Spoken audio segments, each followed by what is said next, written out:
Hello friends, welcome to mechanical tech Hindi. Friends, बहुत सारे लोग मोटरसाइकिल खरीदते समय मोटरसाइकिल के वेट को भी कंसीडर करते हैं, यानी कि बाइक हल्की है या फिर भारी है। तो आगे इस वीडियो में आपको 10 अलग अलग पॉइंट्स पे इन दोनों ही टाइप के बाइक को आपस में कंपेयर करके बताऊंगा कि किन किन पॉइंट्स पे कौन सा बाइक बेहतर होता है और आपको अपने रिक्वायरमेंट के हिसाब से कौन सी बाइक लेनी चाहिए। तो वीडियो को पूरा देखें और अगर आप चैनल पर नए हो तो चैनल को सब्सक्राइब भी जरूर कर ले। अब फ्रेंड्स, कंपैरिजन शुरू करने से पहले मैं एक चीज क्लियर कर दूं कि आगे इस वीडियो में हम सेम सेगमेंट के सेम सीसी के हल्के और भारी बाइक को आपस में कंपेयर करेंगे, क्योंकि अगर हम लोग एक 125 सीसी के हल्के बाइक को एक 350 सीसी के भारी बाइक के साथ कंपेयर करेंगे तो इसका कोई मतलब बनता ही नहीं है। तो कंपैरिजन का जो सबसे पहला पॉइंट है वो है एक्सेलरेशन एंड मैक्सिमम स्पीड।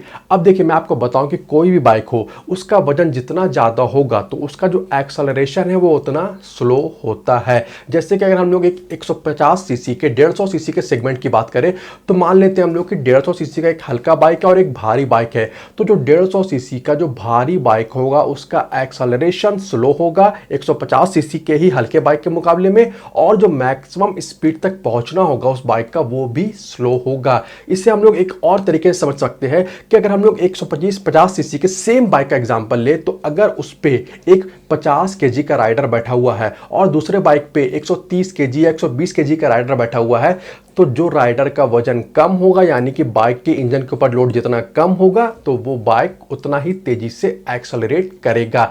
तो स्पीड और एक्सेलरेशन अगर आपके लिए मैटर करता है तो आपको हल्के बाइक के साथ ही जाना चाहिए।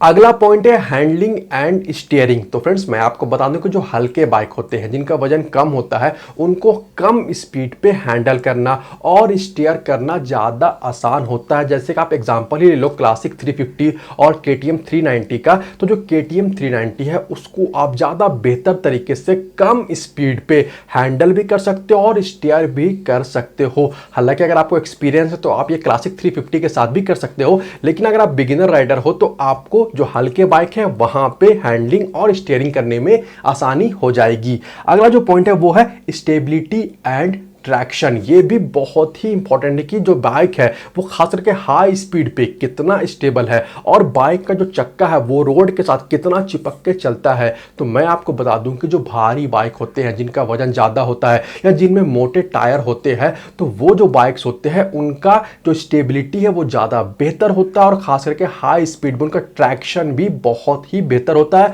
और बहुत ज़्यादा हाई स्पीड पे इनका हैंडलिंग भी आपको भारी बाइक का ज़्यादा बेहतर देखने को मिल जाता है। अगला जो पॉइंट है वो है ब्रेकिंग एफिशिएंसी। अब ब्रेक का किस तरह से काम करता है ये भी बहुत ही इंपॉर्टेंट है। हालांकि आज के टाइम पे ABS आ गया है, CBS आ गया है, डिस्क ब्रेक है, डुअल डिस्क ब्रेक है, तो चाहे आप हल्के बाइक लो चाहे भारी बाइक लो आपको ब्रेकिंग बहुत ही बेहतर दोनों में मिलने वाला है। लेकिन फिर भी अगर आप सेम सेगमेंट के बाइक को हल्के और भारी के हिसाब से कंपेयर कर रहे हैं तो मैं आपको बताऊंगा कि अगर आपके बाइक में जो आप लेना चाह रहे हो उसमें डिस्क ब्रेक दिया गया है तो आपको डिस्क ब्रेक वाला बाइक ही लेना चाहिए। उससे ब्रेकिंग एफिशिएंसी थोड़ी सी बेहतर हो जाती है। और मैं आपको एक और एग्जाम्पल बताऊं कि अगर आप कोई भी ले लो, चलो 200 सीसी का ही बाइक ले लो, तो अगर आप 200 सीसी के सेम बाइक को लेते हो और अगर एक बाइक है जहां पे कम लोग बैठे हुए, यानी कि बाइक के ऊपर में लोड कम है, और एक जिसमें ज्यादा लोग बैठे हुए हैं, तो मैं आपको बताऊं कि जब ज्यादा लोगों को बैठा के आप कोई भी बाइक चलाओगे तो आपको ब्रेकिंग एफिशिएंसी या फिर जो ब्रेकिंग डिस्टेंस है वो ऑब्वियस सी बात है थोड़ा सा कम हो जाता है। तो यहां पे मैं आपको बताऊंगा कि ब्रेकिंग एफिशिएंसी के मामले में दोनों ही तरह का बाइक बहुत हद तक सेम ही होता है, बहुत ज्यादा फर्क नहीं होता है। अगला जो पॉइंट है वो है माइलेज। अब माइलेज को भी बहुत सारे लोग कंसीडर करते हैं और बहुत ही इंपॉर्टेंट मानते हैं। तो मैं आपको बता दूं कि देखिए माइलेज आता कहां से है, तो जब हम अपने बाइक पे पेट्रोल डालते हैं तो वो पेट्रोल जाता है इंजन के सिलेंडर के अंदर में, जहां पे वो जलता है इंजन रोटेशनल पावर प्रोड्यूस करता है और इंजन जो पावर प्रोड्यूस करता है वही पावर हमारे बाइक के पीछे चक्के तक पहुंचता है और चक्का घूमता है। अब देखिए, जब या तो बाइक का वजन ज्यादा हो या तो बाइक के ऊपर बैठे हुए लोग का वजन ज्यादा हो तो उससे क्या होगा कि इंजन का जो पावर है वो इंजन को ज्यादा एफर्ट लगाना पड़ेगा, ज्यादा पावर प्रोड्यूस करना पड़ेगा उस हेवी बाइक को आगे मूव करने के लिए। इसलिए आप हमेशा देखोगे कि जो हेवी बल्कियर बाइक्स होते हैं उनका माइलेज जो हल्के बाइक होते हैं उनके मुकाबले कम होता है। तो अगर आप माइलेज कंसीडर कर रहे हो तो आपको हल्का बाइक ही लेना चाहिए। अगला जो पॉइंट है वो है लर्निंग। अब मैं आपको बता दूं कि अगर आपको बाइक बहुत अच्छी तरह से चलाना नहीं आता है, आप ये सोच रहे हो कि आप जो बाइक खरीद रहे हो आप उसे चलाना भी सीखोगे, तो मैं आपको बताऊं कि आपको शुरुआत में हल्का बाइक ही लेना चाहिए, क्योंकि हल्का बाइक का जो है हैंडलिंग वगैरह, स्टीयरिंग वगैरह वो ज़्यादा आसान हो जाता है, उसे सीखना ज़्यादा आसान हो जाता है। तो आप नए लर्नर हो, तो आपको बिगिनर हो, तो आपको हल्का बाइक ही खरीदना चाहिए।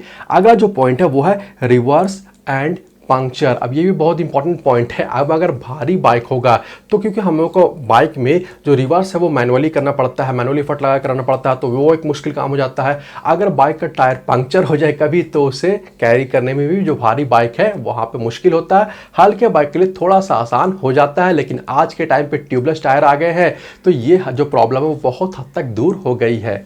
अगला जो पॉइंट है वो है ट्रैफिक एरिया राइडिंग। अब मैं आपको अगले 3 पॉइंट जो बताने वाला हूं वो कहां पे आप गाड़ी चलाने की सोच रहे हो उस पे डिपेंड करने वाला है। तो पहले बात है कि अगर आप जहां पे गाड़ी चलाने वाले हो आपके आसपास जो ट्रैफिक बहुत ज़्यादा रहता है तो आपको कहीं ना कहीं हल्का बाइक ही लेना चाहिए, क्योंकि हल्के बाइक को ट्रैफिक वाले एरिया में टर्न वगैरह करना ज़्यादा आसान हो जाता है। कई बार कॉम्पैक्ट डिजाइन होने की वजह से वो क्या तो जगह कम लेता है, या तो यू टर्न लो आप या तो साइड से पास तो जगह भी कम लेता है।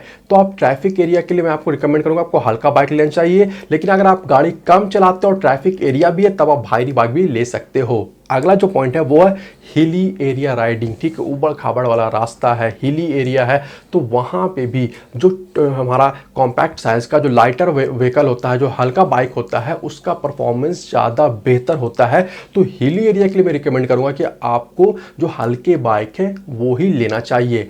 अगला जो इंपॉर्टेंट पॉइंट है वो है हाईवे राइडिंग। अब आप ज़्यादातर अगर आप लॉन्ग टूर करते हो, हाईवे में चलाते हो, हाई स्पीड पे चलाते हो, तो आपको कहीं ना कहीं आपको जो भारी बाइक है वो ही खरीदना चाहिए, क्योंकि भारी बाइक का हाईवे में हैंडलिंग और ट्रैक्शन बहुत ही बेहतर होता है। तो अगर आप हाईवे में चलाने वाले हो तो आपको भारी बाइक लेना चाहिए। तो फ्रेंड्स, अगर हम लोग इसी को कंक्लूड करें कि हल्का बाइक या भारी बाइक आपको कौन सी बाइक लेना चाहिए, तो देखिए पूरी तरह से डिपेंड करता है कि आपका राइडिंग स्किल कैसा है, आपको कितना हद तक बाइक चलाना आता है। अगर आप बढ़िया से राइडर हो तो आप हल्का चलाओ या भारी चलाओ, किसी भी सिचुएशन में चलाओ, आप बेहतर हैंडल कर सकते हो। इसके अलावा जो मैंने 10 पॉइंट बताया तो आप उसके हिसाब से, अपने प्रेफरेंस के हिसाब से अपने लिए सही बाइक चुन सकते हो। वैसे आपके पास कौन सी बाइक है और आप कौन सी बाइक लेने की सोच रहे हो ये मुझे कमेंट करके जरूर बताएं।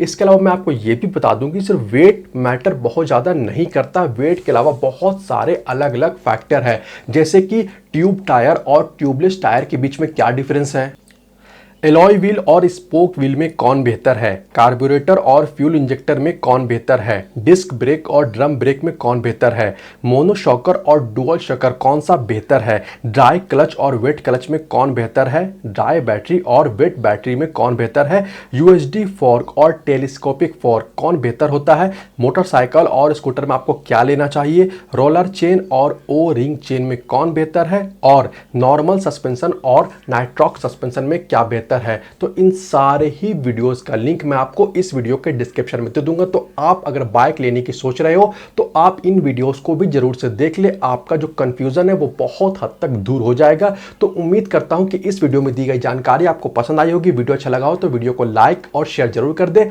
वीडियो के बारे और चैनल के बारे में अपनी राय आप मुझे कॉमेंट करके जरूर बताएं। इसके अलावा अगर आप चैनल पर नए हो तो चैनल को सब्सक्राइब भी जरूर कर ले। मिलते हैं अगले वीडियो में। Thanks for watching this video. Good bye.